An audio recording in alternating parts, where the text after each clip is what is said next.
राम राम राम राम राम राम राम राम राम नारायण नारायण। मानने की बात वहीं कही जाती है न साधुता नहीं दिखती। अगर उसमें किंचन मात्र भी दुराचार न होते तो भगवान उसको साधु ही मानना चाहिए ऐसा क्यों कहते? तो भगवान के कहने से यही सिद्ध होता है कि उसमें अभी दुराचार हैं।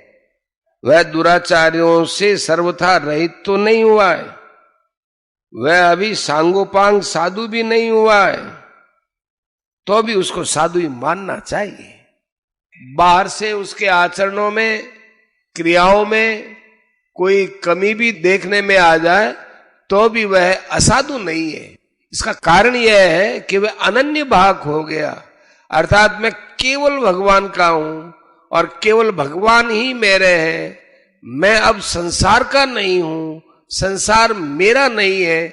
इस प्रकार ये भीतर से ही भगवान का हो गया। उसने भीतर से ही अपनी अहंता बदल दी, इसलिए अब उसके आचरण सुधरते देरी नहीं लगेगी, क्योंकि अहंता के अनुसार ही सब आचरण होते हैं। उसको साधु ही मानना चाहिए, ऐसा भगवान को क्यों कहना पड़ रहा है? कारण कि लोगों में यह रीति है कि वे किसी के भीतर के भावों को न देखकर बाहर से जैसा आचरण देखते हैं वैसा ही उसको मान लेते हैं। जैसे एक आदमी वर्षों से परिचित है, अर्थात भजन करता है, अच्छे आचरणों वाला है, ऐसा 20-50 वर्षों से जानते हैं, पर एक दिन देखा कि वह रात्रि के समय एक वेश्या के यहां से बाहर निकला, तो उसे देखते ही लोगों के मन में आता है कि देखो, हम तो इसको बड़ा अच्छा मानते थे, पर यह तो वैसा ही है, ये तो वेश्यागामी है। ऐसा विचार आते ही उसके अच्छेपन का भाव था वह उड़ जाता है। जो कई दिनों की श्रद्धा भक्ति थी वो उठ जाती है। इसी तरह से लोग वर्षों से किसी व्यक्ति को जानते हैं और वो अन्यायी है, पापी है, दुराचारी है, और कहीं एक दिन गंगा के किनारे स्नान किए हुए, हाथ में गोमुखी लिए हुए बैठा है, उसका चेहरा बड़ा प्रसन्न है, उसको देखकर कोई कहता है कि देखो भगवान का भजन कर रहा है, बड़ा अच्छा पुरुष है, तो दूसरा कहता है कि अरे तुम इसको नहीं जानते, मैं जानता हूं, ये तो ऐसा है वैसा है, कुछ नहीं है, केवल पाखंड करता है।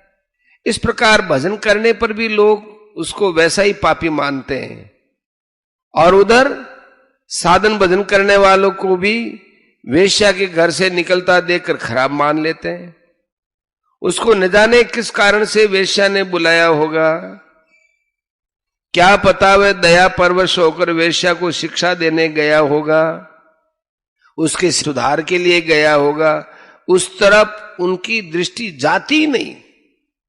जिनका अंतःकरण मेला हो वो मेलेपन की बात करके अपने अंतःकरण को और मेला कर लेते हैं। उसका अंतःकरण मेलापन की बात ही पकड़ता है, परंतु उपर्युक्त दोनों प्रकार की बातें होने पर भी भगवान की दृष्टि मनुष्य के भाव पर ही रहती है, आचरणों पर नहीं। रहते न प्रभु चित चूक किए की, करत सुरति सयबार ही की। क्योंकि भगवान भावग्राही है, भावग्राही जनार्दन है, सम्यक व्यवसितो ही स। दूसरे अध्याय में कर्मयोग के प्रकरण में व्यवसायत्मिका बुद्धि की बात आई है, 41वां श्लोक। वहां पहले बुद्धि में यह निश्चय होता है कि मुझे राग द्वेष नहीं करने, कर्तव्य कर्म करते हुए सिद्धि असिद्धि में सम रहना है। अतः कर्मयोग की बुद्धि व्यवसायत्मिका होती है, और यहां कर्ता स्वयं व्यवस्थित है, सम्यक व्यवस्थित है। कारण कि मैं केवल भगवान का ही हूं। अब मेरा काम केवल भजन करना ही है, यह निश्चय स्वयं का है, बुद्धि का नहीं। अतः सम्यक निश्चय वाले की स्थिति भगवान में है। तात्पर्य यह हुआ कि वहां निश्चय कर्ण में है और यहां निश्चय कर्ता में है। कर्ण में निश्चय होने पर भी जब कर्ता परमात्म तत्व से अभिन्न हो जाता है, तो फिर कर्ता में निश्चय होने पर कर्ण में भी निश्चय हो जाता है। इसमें तो कहना ही क्या है। जहां बुद्धि का निश्चय होता है वहां वह निश्चय तब तक एक रूप नहीं रहता जब तक स्वयं कर्ता उस निश्चय के साथ मिल नहीं जाता। जैसे सत्संग स्वाध्याय के समय मनुष्य का ऐसा निश्चय होता है कि अब तो हम केवल भजन स्मरण ही करेंगे, परंतु यह निश्चय सत्संग स्वाध्याय के बाद स्थिर नहीं रहता। इसमें कारण यह है कि स्वयं की स्वाभाविक रुचि केवल परमात्मा की तरफ चलने की नहीं हुई, प्रत्युत साथ में संसार का सुख आराम आदि को लेने की भी रुचि रहती है। परंतु जब स्वयं का यह निश्चय हो जाता है कि अब हमें परमात्मा की तरफ ही चलना है, तो फिर यह निश्चय कभी मिटता नहीं, क्योंकि यह निश्चय स्वयं का है। जैसे कन्या का विवाह होने पर अब मैं पति की हो गई, अब मुझे पति के घर का काम ही करना है, ऐसा निश्चय स्वयं में हो जाने से यह कभी मिटता नहीं, प्रत्युत बिना याद किए ही हरदम याद रहता है। इसका कारण यह है कि उसने स्वयं को ही पति का मान लिया।